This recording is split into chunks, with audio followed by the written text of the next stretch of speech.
For joining us this morning for the LifeLong Links webinar series. My name is Nicole Seedorf, and I'm the training specialist for the Iowa Department on Aging. I have just a couple of housekeeping items before we get started. We are recording the webinar this morning, and it will be available on our website at iowaaging.gov. We have opened the webinar with everyone on mute. If you have any questions, please type them in as we go, and we will be addressing questions at the end of the presentation. Our speaker today is Jeremy Johnson Miller, who is the Statewide Mobility Coordinator, and we'll be speaking about mobility management. So I thank you again for joining us, and I will now turn it over to Jeremy. All right, thank you everybody for attending, and I know it's hard on a Friday morning, so let's get through this, and then at the end we'll open up for questions for anybody, and I can have this presentation available at the end for everybody if they want to view it or whatnot. So, like Nicole said, I am Jeremy Johnson Miller. I am the Transit Programs Administrator and the Statewide Mobility Coordinator. I will talk a little bit about both of my roles to put everything into perspective. First, starting off describing what public transit is in Iowa.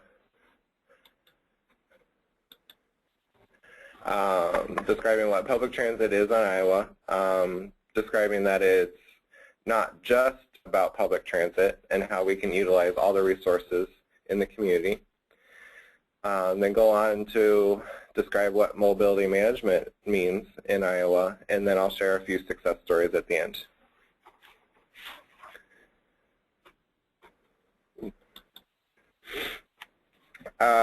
First, public transit in Iowa started about 35, almost 40 years ago. We have in our state law, we have 35 designated public transit agencies or systems. We are split up into regions, and we cover all 99 counties in Iowa. We are one of the only, if not the only few in the country that have a truly regionalized public transit system. A lot of public transit systems in other states are sort of hit and miss, only a few counties here and there. So we are truly regionalized and cover the entire state. In fiscal year 13, we had a ridership that topped over 27 million rides. 3 million rides were in our 16 regional systems, and 24 million were in the urban areas, the 19 urbans. We pride ourselves on, or we guess we shouldn't say pride ourselves, but we do have the third oldest fleet in the nation, meaning that the federal government sets out a life on vehicles, and so a lot of our vehicles are over that useful life for vehicles. So technically we do have the third oldest fleet in the nation due to lack of funding or pretty much lack of funding. So, but we do have 1,600 vehicles, I think a little over 1,600 vehicles in the whole state. All that funding comes from us to those local 35 agencies. But then other funding sources that the local agencies can utilize are various types of local funding, state transit assistance from the DOT, or federal transit assistance from the FTA.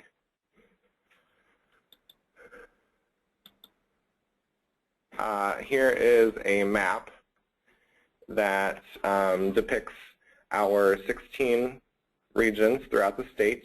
As you can see, it's not very square, but it does cover the entire state. So please, you can find this at our website. I have that link at the bottom of the screen, and it's very easy to use. Each of those pinpoints on the map are actually pop-up windows, so you can click on those, and it will immediately bring up all the contact information, their website, the pertinent contact person at those sites as well, and the counties that they serve. So please use that map and it should be very, very helpful for anybody trying to navigate the system. Public transit in Iowa, we operate in 3 different modes. I won't go into extreme detail. It's a lot of information on this page. But we operate on, first, demand response, meaning that a bus has the ability to pick a client up from their home and bring them to their desired location. So there is no fixed stop. There is no fixed location where the client needs to maneuver their way through the streets to get to the bus. The bus will come to their home, and either they can assist them from the door or they can meet them at the door of the bus and guide them onto the bus safely. The most familiar item is the fixed route system, and those tend to be in the larger urban areas in Iowa. Those have what you would think of as the fixed route locations, where you have an actual stop, you go to that stop, and that's where the bus picks you up. So it's a little more well known. However, we do have that in Iowa all over. And then a complementary service with the fixed route is a requirement of the FTA that we have ADA complementary paratransit along with every fixed route system. So wherever there is a fixed route, an ADA option must be available, and that must, at a minimum, run 3/4 of a mile around that fixed route. So think of the fixed route going down Main Street. The ADA service needs to be available sort of in a 3/4 of a mile bubble around that whole fixed route along that route. So these are the 3 main types that we have in Iowa. So I'll keep moving on. Like I mentioned earlier, public transit in Iowa, public transportation in Iowa, I should say, isn't just about public transit. Especially for mobility coordinators, we look at all options available in our area, either taxis, bus services, charter buses, Amtrak, if that's available. Human service agencies might have agency vehicles, private companies, volunteer transportation, and anything else that anybody can think of would make up what we call passenger transportation in the state. And so we encourage everybody to look at all those options instead of just saying, well, public transit isn't available, there's no other option for me. So we like to look at all the options available. I mentioned charter buses, or what we call intercity bus. There are 4 that touch our state. It's Burlington Trailways, Greyhound lines, Jefferson lines, and Lamers bus line. As you can see here, that's where they primarily run. Burlington and Greyhound, or Burlington and Jefferson lines do crisscross our entire state. The other 2 sort of touch different corners. I have a map here in a little bit. But it's just another way of looking at what other options are out there to get across county lines, across state lines, just other ways to get around. And here is that map that I was talking about.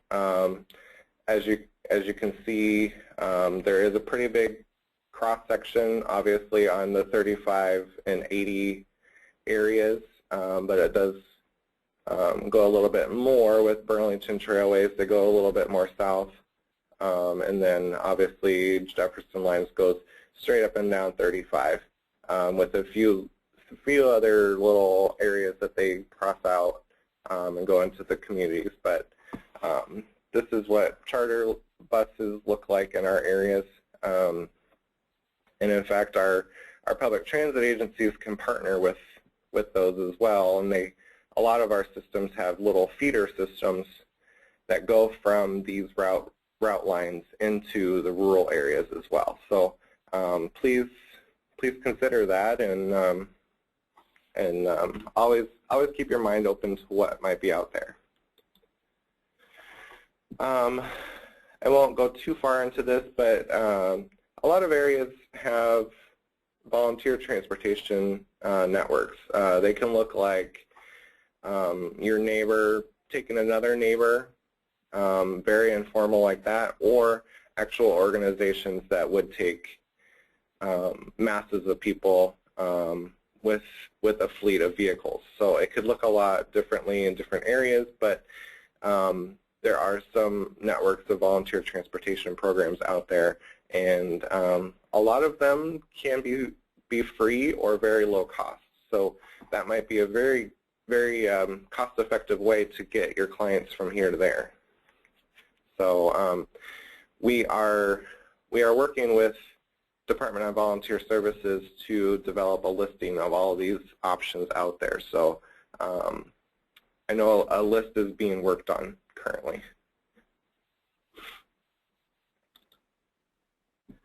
And we're all familiar with human service agencies. A lot of times the transportation option is literally the car that you are driving every day. And it typically falls under other duties as assigned. But the way I look at it is, how can we work with those human service agencies to either kind of partner up those rides that are already happening, or take those clients off of their load and put them onto public transit, and take the burden off of their car, their mileage, their budgets, and put them onto public transit. More or less just, how do we work together? Let's always think about that. Veterans transportation, we are currently in the midst of a larger grant that we received in 2012. There's a lot of action going on in the past and currently right now, doing a survey, creating some sort of one-call, one-click information and referral site. Typically going to be, I think, going to be a website that somebody can go to and find all the resources for veterans, transportation, aging type activities, anything and everything that you can think of that would help the client get to one point or another. We are hoping to develop a ride matching software and helping to match carpoolers with common origins, and that is hitting the news pretty quickly right now, so you might see a little bit more of that coming up. And then lastly, how do we include more mobility coordination into this?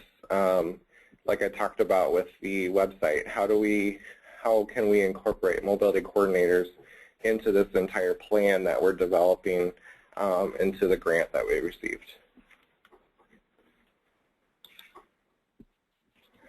I mentioned that in the Iowa Code, it's been around for quite a long time. It's Iowa Code 324A, and it does say that any agency who receives public funding for passenger transportation is to first coordinate with their local public transit agency to provide those services.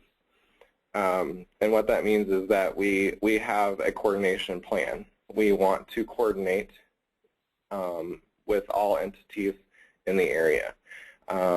It's not a strong arm law, but we want to encourage everybody around us to coordinate with us, or how can we coordinate with you to better suit the client in need.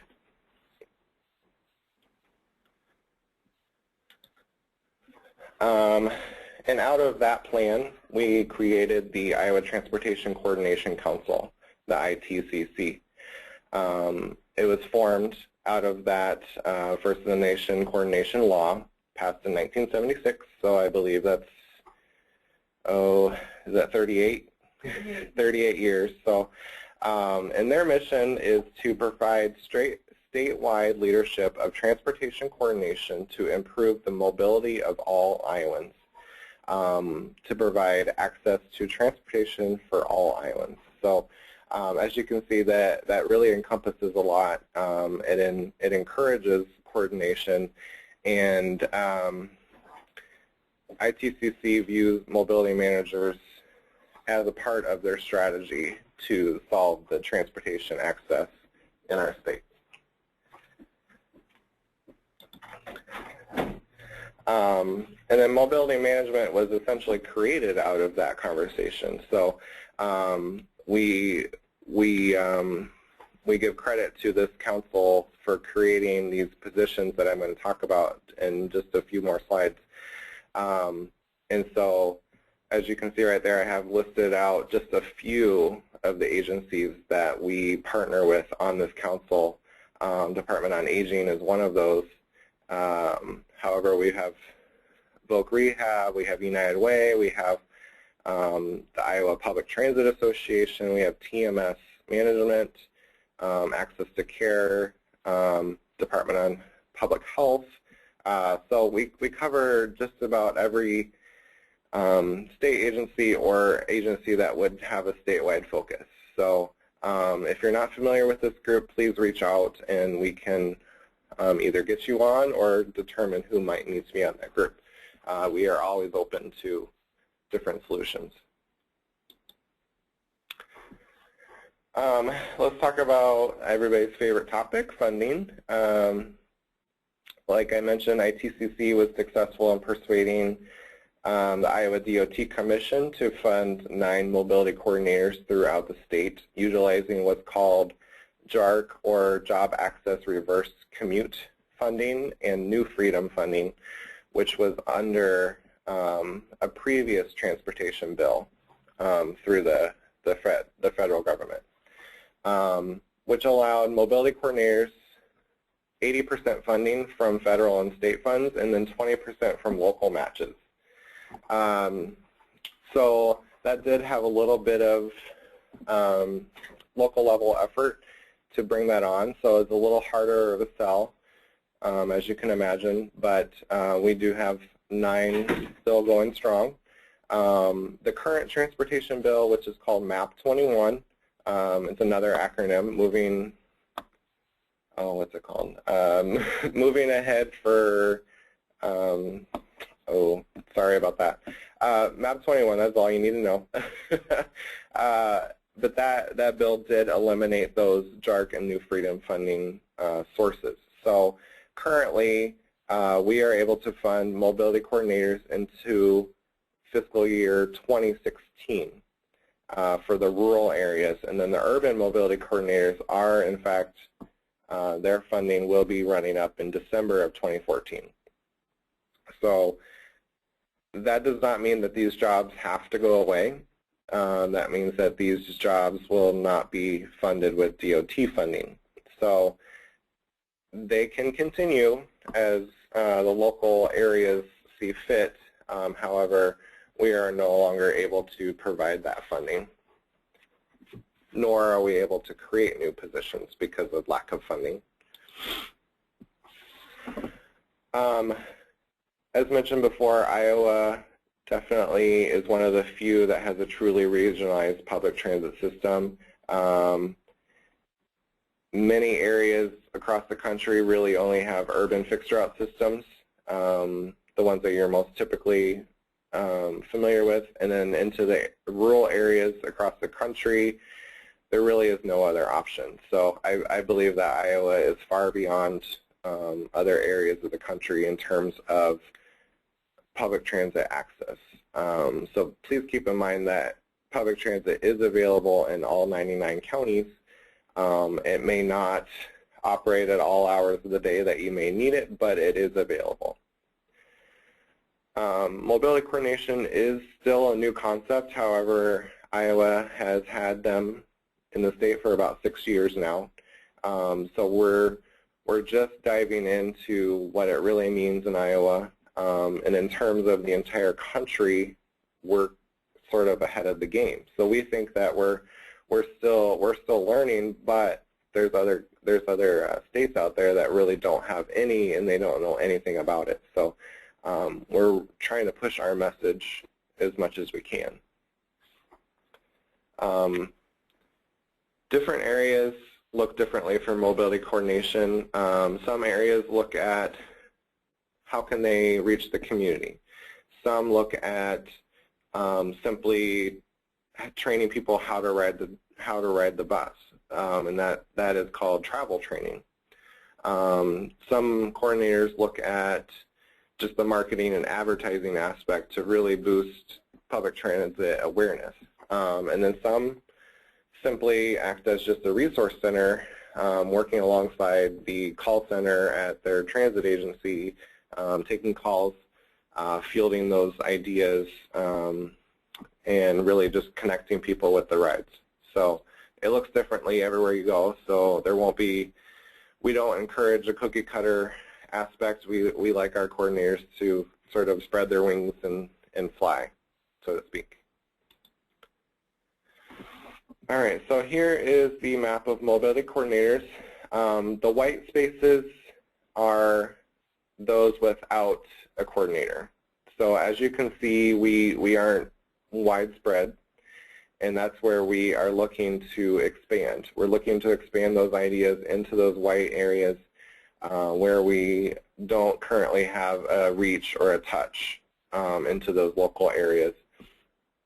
Those areas are covered by me, one person, so I am looking to help expand my area and my reach. But you can see that the areas in color there are covered by mobility coordinators, and you can access their name and contact information on our website as well. Again, this map is very helpful to see exactly where those members are. Mobility management, like I said, can mean a lot of things. It can essentially be an innovative approach for managing and delivering coordinated transportation services. And ultimately, what we aim to reach the low-income individuals, older adults, and persons with disabilities. But that does not mean that we can only touch those people. We reach anybody and everybody that may call. Public transit in Iowa is open to anybody and everybody.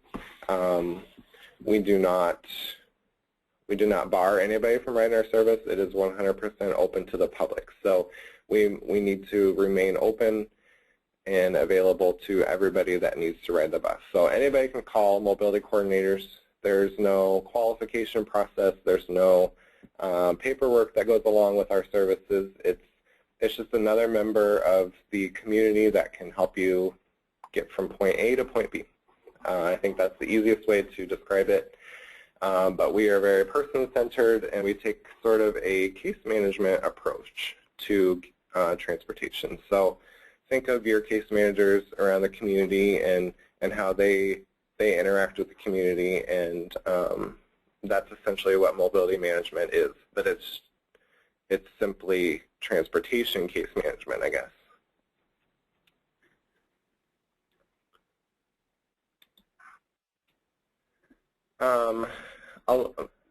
I would say the majority of our mobility managers attend monthly meetings, go to different councils, can lead different groups, and they essentially are that bridge, that gaps between the transportation community and the human service agencies. So we are sort of bringing the transit message to the table and allowing other members of the community to gain insight on how to provide service to the whole customer. I like to say the whole customer because when you're at a table of human service providers, you're essentially serving the same client, but how can mobility coordinators think about all the services that are available, and when you're talking to them on the phone, yes, you're helping them find a ride on a taxi or public transit, but you're also listening to them and understanding their needs in terms of Maybe they need to go get some low-cost meal options, or maybe they need to go get some services at Department on Aging. So we really take into account the whole customer and how do we serve every aspect of their life, because transportation is really just a small part of their entire day. So how can we bridge that gap and learn everything about the community?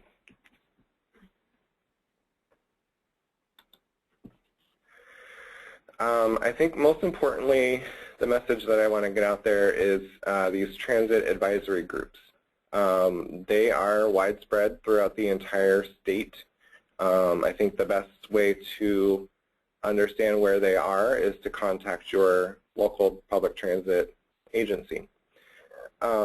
Typically, mobility coordinators will be the chair of those groups, and they will facilitate conversation. They will coordinate the efforts within the entire community and invite new members. They are typically housed at the transit agency, or what we call metropolitan planning organizations. Those are also spread throughout the entire state as well. So I would also encourage you to get familiar with what the MPOs do as well. I won't go too far in depth with that. That's a whole other presentation. Human services and transit can come together and serve the whole customer, like I mentioned before. We want to bring everybody together and talk about transit, but how can we serve everybody's needs at once? Transit advisory groups can apply for different community funding or state or national grants as well. There's different examples of successful projects that have been coming out of transit advisory groups.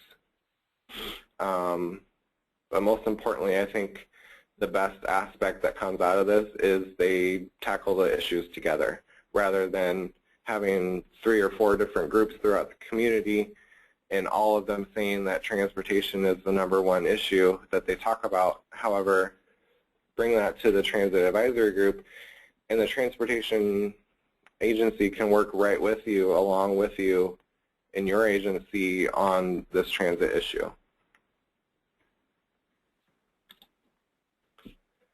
Now I'll go into some success stories.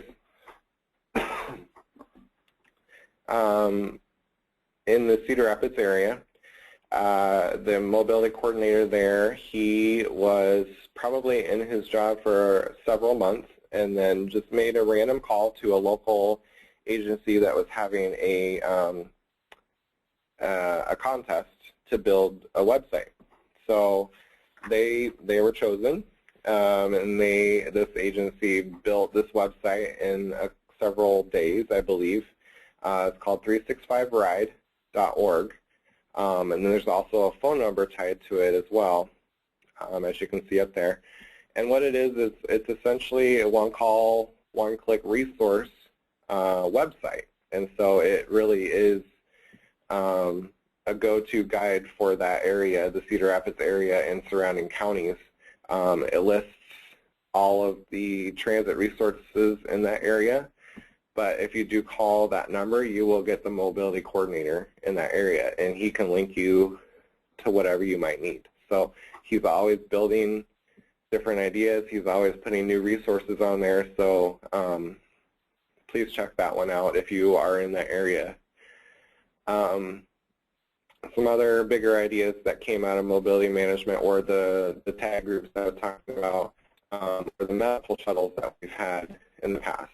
So the Cedar Rapids to Iowa City, Fort Dodge, Dash, very creative names coming out of that area.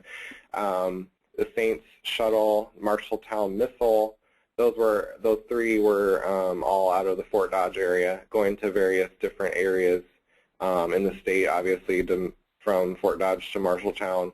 And then the Saints Shuttle was along the Avenue of the Saints, I think into Iowa City as well. And then Ames to Des Moines, with a stop in Des Moines, and then they go on to Iowa City. So that's the Ames to Des Moines to Iowa City shuttle is a truly coordinated effort, having several stops along the way.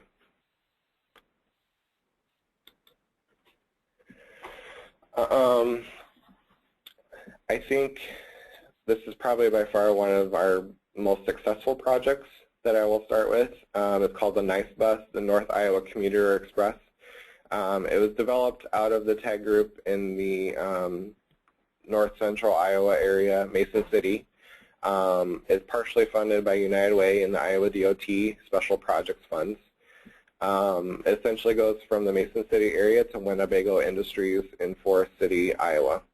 Starting in August of 2013, they had roughly 182 riders in that month, and then by December, only a few months later, there were upwards of 600 riders for that entire month. So they saw a huge, huge increase in ridership only in a few months, and they're still going.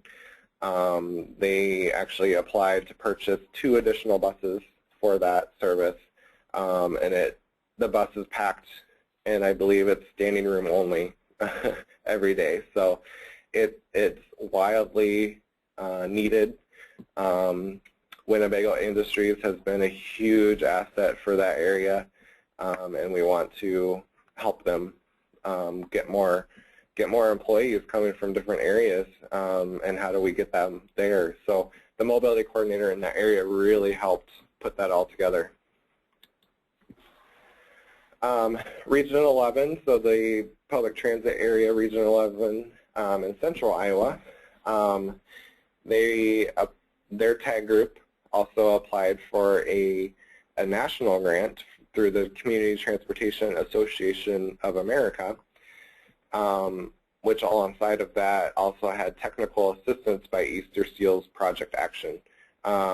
It allowed them to do sort of a region-wide survey and a lot of focus groups and building partnerships around the community and really grasping the understanding of what the people in the area need and what the clients, especially the clients, what they are looking for in public transit. So getting the input from the community was the ultimate goal of this. And then from that, they were able to build an extensive resource guide for the area as well. So I can check to see if that resource guide is available, because that's what they wanted to get out of this project, was to build a transportation resource guide for central Iowa, so that way everybody knew what was going on.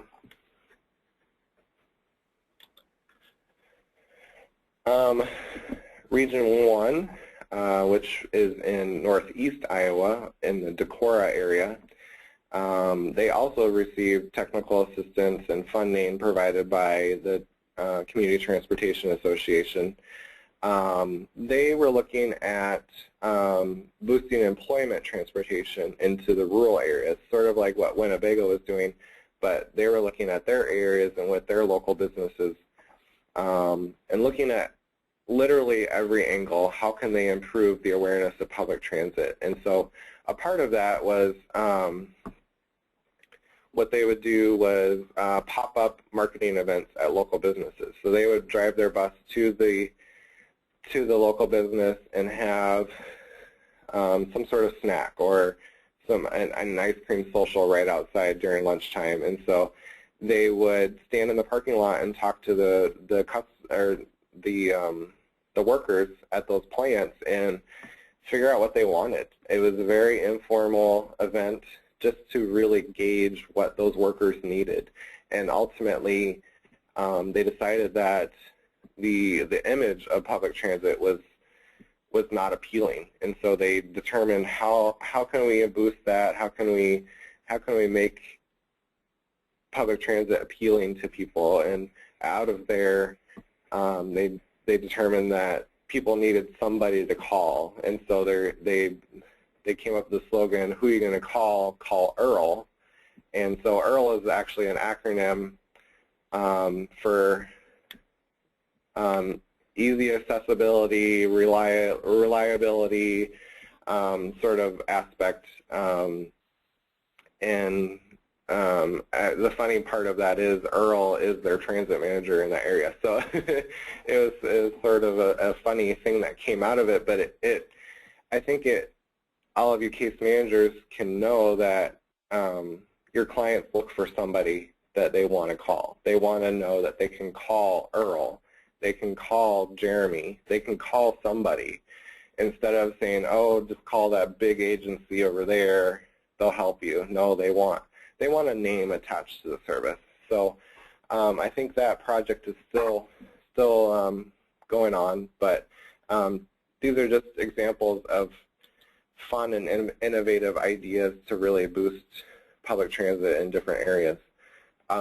Region 8 out of Dubuque, the Dubuque area and surrounding counties there, they were able to work with the local veterans center and provide some financial assistance to the vets needing to get on the bus and take some rides and go do wherever they need to go, enhancing their quality of life.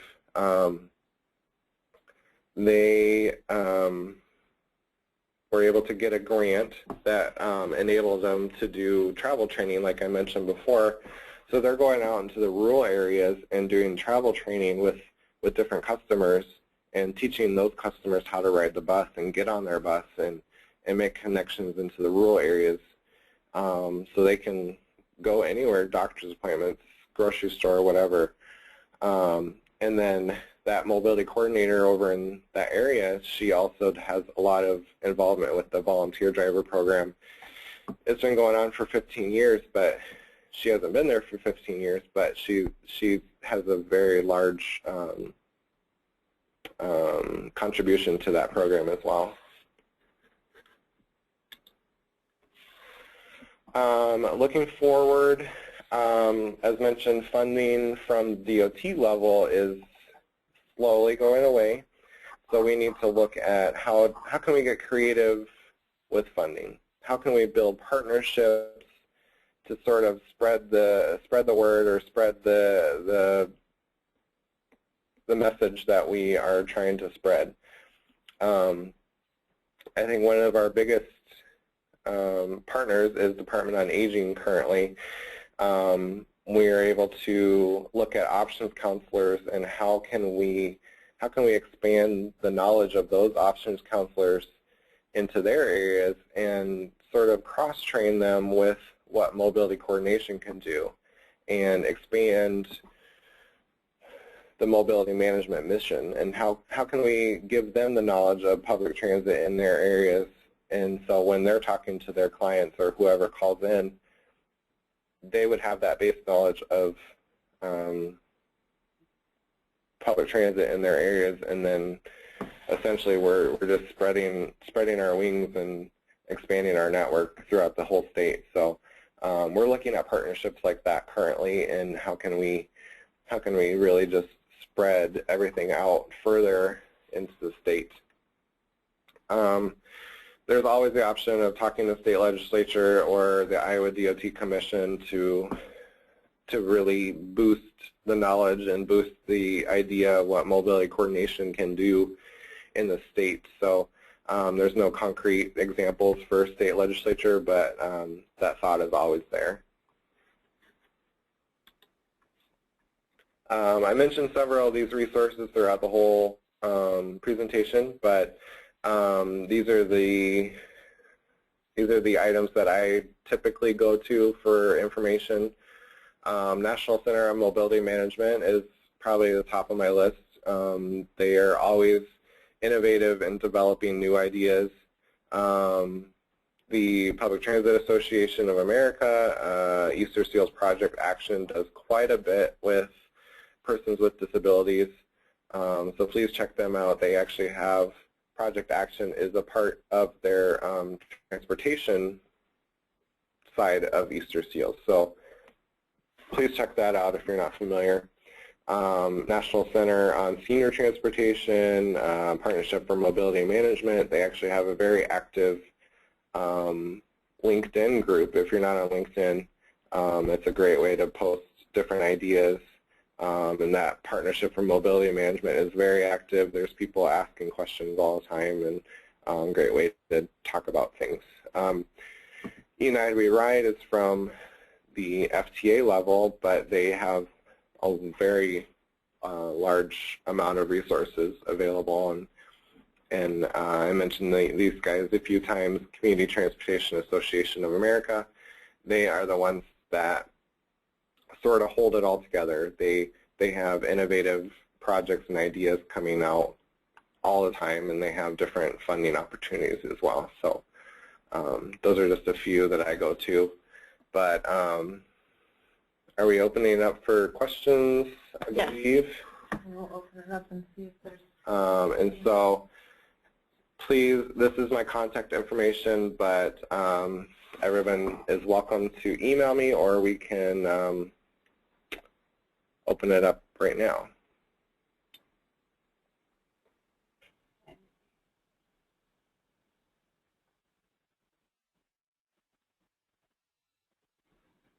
Okay, I will go ahead and unmute the lines here for a moment. If people want to ask any questions, they may.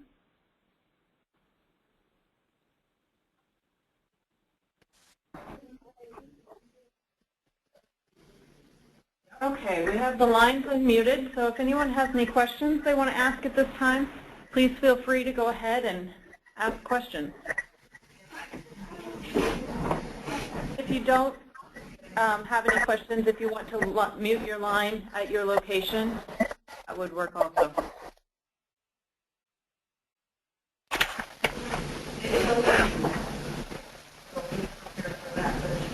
Okay, well, it doesn't sound like we're having any questions at this time, so I'm going to go ahead and thank you all for joining us today, and that concludes our presentation on mobility management.